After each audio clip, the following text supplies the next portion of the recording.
Assalamualaikum warahmatullahi wabarakatuh.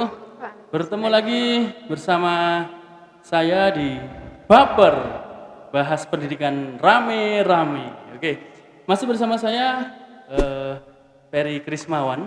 Nah, kali ini kita sudah kedatangan tamu spesial di siang hari ini. Oke, ada dua tamu kita di sini, ada Ustadzah Wulan dan Ustadzah Febri. Assalamualaikum. Hai. Selamat datang di podcast kami. Kenapa saya undang beliau berdua ini karena yang satu dulu mantan Wakasek bagian kurikulum, yang satu sekarang menjabat Wakasek kurikulum saat ini. Oh iya. Jadi sepertinya cocok kalau kita mau bahas tentang pendidikan di siang hari ini. Begitu ya. Yang pertama, ini gimana kabarnya berdua? Alhamdulillah. Sehat. Sehat semua ya, keluarga sehat semua? Alhamdulillah, semua sehat. Nah, sekarang aktivitas sekarang ini bagaimana? Aktivitas mengajar dan sebagainya begitu. Boleh diceritakan gitu? Dari Ustadzah Wulan dulu mungkin? Minggu-minggu ini atau bagaimana? Ya, selama pandemi inilah ya. Selama Ya, pandemi ini bagaimana? Gitu? masih ngajar seperti biasanya, ya daring, terus ya mengerjakan tugas, maksudnya mengoreksi tugas, terus banyak ya, malah lebih banyak menurut saya ya. Ketika daring tugasnya menumpuk. Ya, koreksian terutama. Nah, iya. Nah, ini kemudian Ustadzah Febri ini. Kalau kurikulum kan biasanya ini ya tentang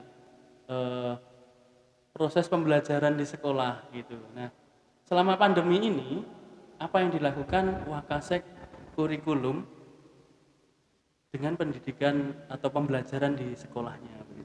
Ketika pandemi seperti ini, kita harus saling bekerja sama, terutama guru-guru kelas yang nanti hubungannya dengan anak-anak dan wali murid.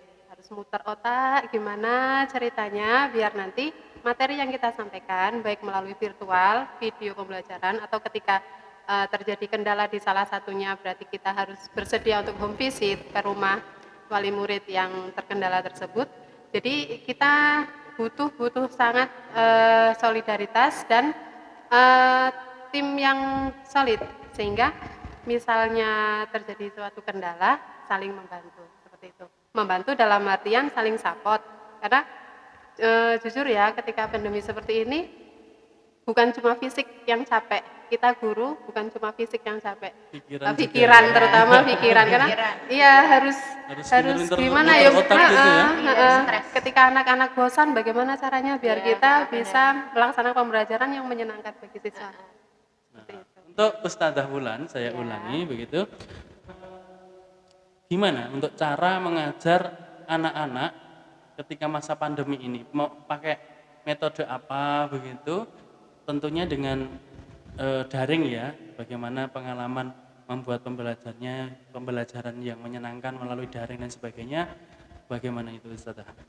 Kebetulan ini saya kan diamanahi kelas 6, jadi anaknya sudah bisa berpikir kritis ya. Awal-awal pandemi itu mikir dulu mau dibuat kemasan bagaimana ya, daring. Betul. Karena kita dari sekolah kan juga sudah menyediakan YouTube ya. YouTube sama kalaupun nanti YouTube-nya tidak bisa ya pakai WA seperti biasanya. Awal-awal kita buat media pembelajaran, kebetulan saya kan tematik. Jadi anak-anak awal-awal kita buat dulu materinya. Kita syuting, jadi kebiasaan guru itu berubah drastis ya. Dari dulu kita bertatap mukanya dengan anak-anak, kalau sekarang awal-awal itu kita dengan kamera ya, dengan kamera. Awalnya sih kaget gimana, gitu grogi banget di depan kamera. Tag berapa kali? 5 sampai 10 kali awal-awal ya. Itu awal-awal gitu, lama-lama seperti biasa, tapi kadang harus pinter-pinter muter otak. Setiap mau pembelajaran ini bagaimana, jadi sebisa mungkin anak itu mendapatkan pembelajaran lah gitu. Awal-awal memang kita ke videonya, yang penting video tutorial seperti itu. Oh, jadi Plus tugas di rumah itu harus ada, maksudnya anak-anak itu harus tetap bergerak gitu loh. oh gitu. Nggak muluk-muluk cuma mengerjakan tugas PR ya seperti mengerjakan soal ya enggak. Kita anak-anak itu diajak yo bercengkrama dengan alam, ya nyapu, Iya. olahraga. Kalau Oh. IPA ya nyangkok kayak gitulah. Artinya Jadi ya- bukan tugas akademik gitu Ya, ya. Berarti benar. tugas kayak tugas pekerjaan mereka to do list begitu ya. Iya. Apa yang harus mereka kerjakan selama di rumah begitu ya. Iya. Jadi kita kebetulan kan Rekapannya. kita berdua kan kelas 6 ya. Oh, Jadi ya kebetulan ini sama-sama. Jadi dari partneran dari bangun tidur, Iya. jadi sholat subuh sampai nanti mereka tidur lagi. Itu ada listnya. Hmm, Absennya ya, ya. lewat itu ya. Tapi untuk pembelajaran berarti ini buat video pembelajaran, Iya. kemudian di-upload di YouTube. YouTube. Ya, Kalau itu saya setuju sih. Menurut saya, kalau saya juga sependapat. Jadi kenapa di YouTube? Pertama ya mungkin begitu ada orang-orang lain yang membutuhkan materi, kita bisa benar, kasih share. Iya. benar. Bisa cek di YouTube kita. begitu. Ya. Kita awal-awal seperti itu ya. Iya, Nyari di benar. YouTube tetangga. Oh, karena Awal-awal buat itu kreatifnya kan belum muncul. harus punya referensi juga Iya kan ya. benar, kita cari Cari searching dulu. gimana sih materi ini gimana ya, oh kameranya gimana, oh akhirnya begini, oh iya gini, akhirnya kita syuting. Iya. Ya, Dan sih. semoga yang kita up Apa- juga ah. menginspirasi orang Ya. lain. Nah, kalau pengalaman saya pribadi sih ya Niki, untuk dapat satu video gitu, itu kan editingnya lama. Ya, Kemudian benar banget. sekali, benar. salah take dan sebagainya harus ngulang-ngulang lagi. Iya, ya Nah, benar. kalau Bu Febri nih, kalau sama Bu Wulan, waktu terlama dalam membuat satu video, masih ingat nggak? Yang paling lama begitu? 3 hari ya, 3 hari. 3 hari beneran. 3 hari. Beneran, 3 hari itu nyusun materi dulu yang mau disampaikan. Terus take aja dibantu teman-teman. Iya. Temennya Oh, iya, itu iya, juga betul. buat video. Mau tak mau tuh nunggu dulu. Terus habis itu kita di rumah. Di rumah kan masih ada pekerjaan rumah dulu kan. Iya, apalagi- Tinggal nanti anak-anak anak-anak tidur, kita baru ngedit malam. Sempat jam 2 malam aku ngedit. Allah. Jam 2 malam ngedit sampai suami itu gedor pintu kerja. Bobok jam gini gitu. Pernah itu. Beneran Wah, pernah itu. berarti tugas Luar biasa. seorang bu guru itu tambah berat ya. Artinya di rumah jadi ibu iya. rumah tangga, Iya, Plus jadi guru juga. untuk anak-anak. dampingi anak-anak juga. Anak-anak juga juga daring. daring. Benar. Alhamdulillah. Double. Bismillah paling. Pahalanya double. Pahalanya berlipat-lipat. Amin ya Allah, amin. Tapi gini, apakah hanya sekedar itu, hanya sekedar video pembelajaran dan sebagainya? Artinya gini, kalau sekedar video pembelajaran, bukankah di luar sana itu banyak sekarang bimbel-bimbel online gitu. Nah terus apakah itu membuat peran kita tergantikan oleh bimbel-bimbel online tersebut? Bagaimana pendapat Ibu Wakasek Kurikulum? Kalau untuk materi ya, kita bahas materi. Sebenarnya anak-anak itu bisa pandai, bisa cerdas lewat Google. Karena kita mau nyari apa aja di Google bisa. Cuma kan Bisa. bisa. Peran kita kan sebagai pendidik. Jadi ketika kita ngajar itu kan ada nilai-nilai yang kita sisipkan di dalamnya. Jadi ketika buat video bukan cuma isinya tentang materi pelajaran. Kita sapa dulu, kita tanya udah sholat duha dulu, udah sholat duha apa belum, seperti itu. Oh, gitu. Jadi untuk masalah pelajaran itu ya anak-anak selain referensi dari video yang kita buat bebas terserah mau nyari di YouTube, mau buka di Google. Cuma apa namanya? Karakter yang kita bentuk di SIT ini lewat video itu tidak bisa tergantikan oleh oleh bimbel-bimbel online itu. Oh gitu. Nah, mengenai karakter nih ya, banyak teman-teman itu yang bertanya gini, bisakah karakter anak itu dididik dengan cara daring gitu. Tidak Ustazah. maksimal ya. Kalau Iya, kalau Ustazah. kalau kami ya Iya. karakter daring kayaknya kurang benar, Tidak kurang, seperti ketika kita tatap muka. gitu. Oh gitu ya, tetap Ke- makanya tetap itu ya beda. benar ya. Beda sekali nanti hasilnya mungkin ya. Iya, karena- Hasilnya nanti akan kelihatan yuk entah berapa tahun kemudian ya. Seorang teman saya bilang memang jadi guru itu tidak hanya sekedar transfer knowledge dan pengetahuan saja begitu, karena kalau pepatah Jawa bilang kan guru digugu dan ditiru. ditiru. Artinya juga membimbing, memberi contoh dan sebagainya gitu ya. Nah, ini memang agak berdampak ketika harus daring seperti ini ya. Nah, berarti perlu nggak tatap muka atau bagaimana untuk menyiasatinya kalau perlu begitu? Perlu banget ya tatap Perlu muka. perlu sekali. Iya. Terus kemudian ada solusi nggak ini kalau untuk bertatap muka dengan siswa begitu? Ada sih ya sebenarnya. Iya, Dan kalau- kita juga sudah Ya, melakukan di itu gitu. sekolah kita sudah ini ya, sudah berjalan alhamdulillah home visit. Sama Bisa.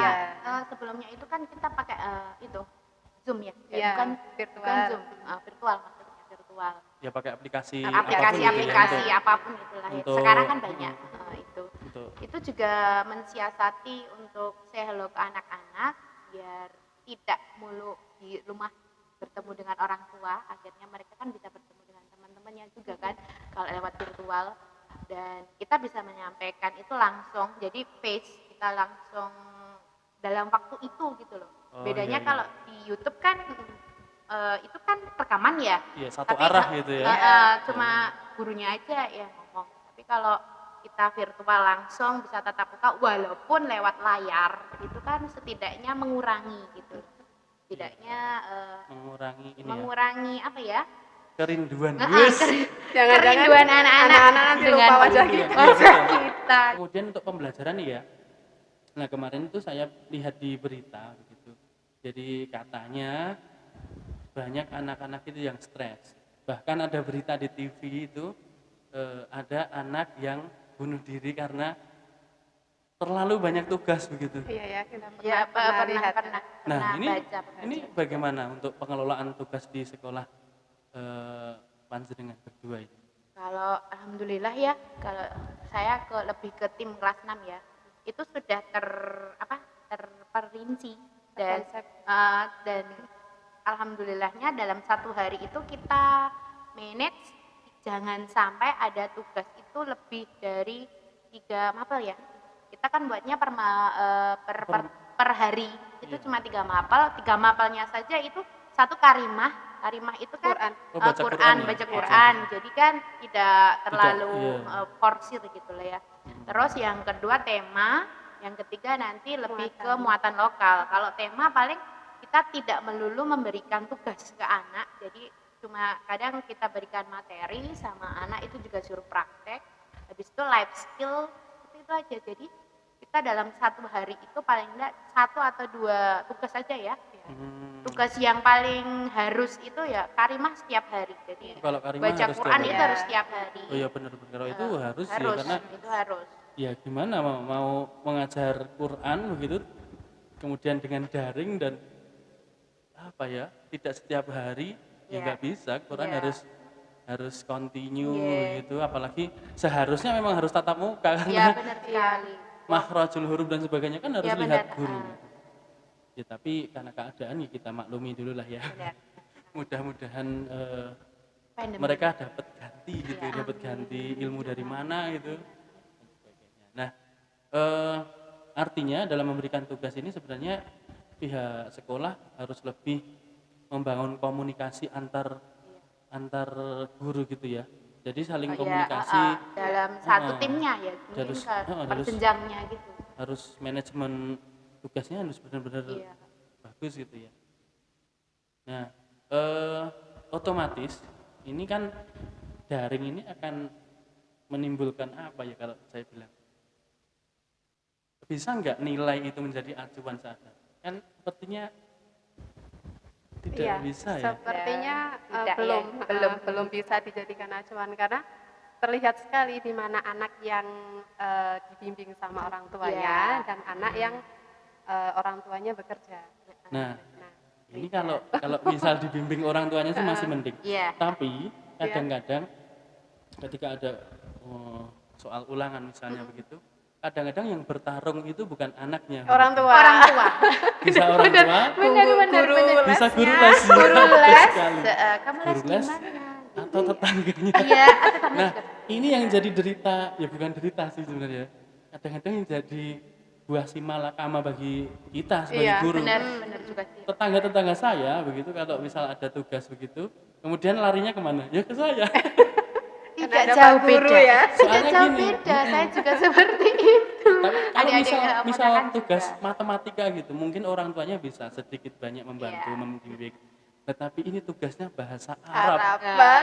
Tulisannya Arab semua. Iya benar. Orang tuanya mau ngertiin juga gimana? Baca aja kadang-kadang nggak bisa. Bahasa Inggris juga loh, bahasa Inggris. Iya, bahasa Inggris juga sama, bahasa itu. Inggris.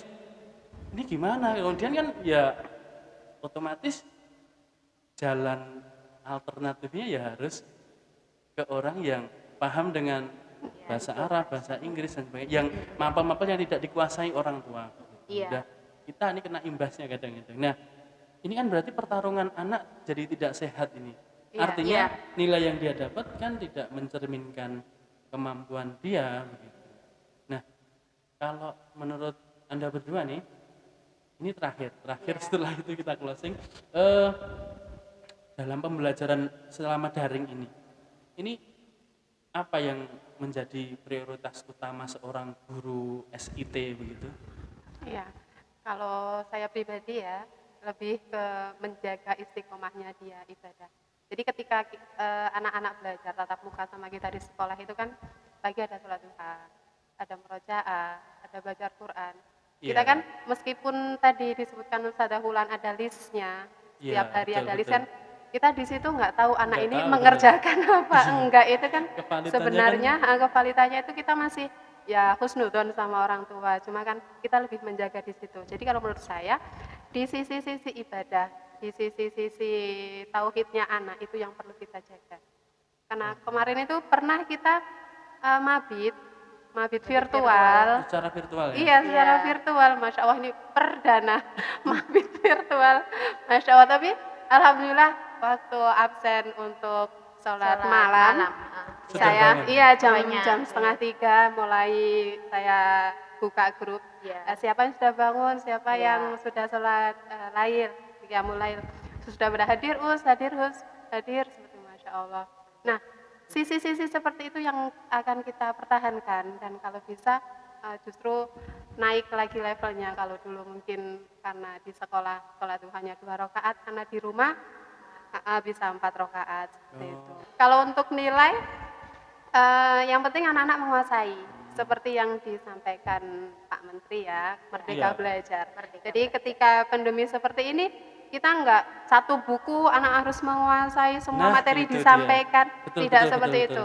Saya sudah menyampaikan ke teman-teman guru ya, untuk menyampaikan materi esensialnya, materi-materi penting yang kita ringkas seperti itu. Dan yang paling utama tadi ibadah yang penting itu aja. Oh iya. Pondasi yang utama itu. Yang intinya ibadah pertama, akademik ikut gitu aja ya. Kalau saya. Ya, kita berharap aja mudah-mudahan ini pandemi segera berakhir. Amin, begitu. Ya Allah, amin. Karena terus terang walaupun sebagus apapun pembelajaran daring ini untuk mendidik karakter anak begitu sangat ya bisa, tapi sangat sulit begitu ya, sangat sulit sekali. Iya. Mungkin sampai di sini dulu. Terima kasih telah bergabung bersama podcast kami di sini, memberikan bincang-bincang membahas seputar pendidikan di sekolah kita. Baik, demikian bincang-bincang kita bahas pendidikan rame-rame kita. Terima kasih Ustazah Febri, Ustazah Wulan. Kita bertemu di kesempatan yang lain. Assalamualaikum warahmatullahi wabarakatuh. Waalaikumsalam warahmatullahi wabarakatuh.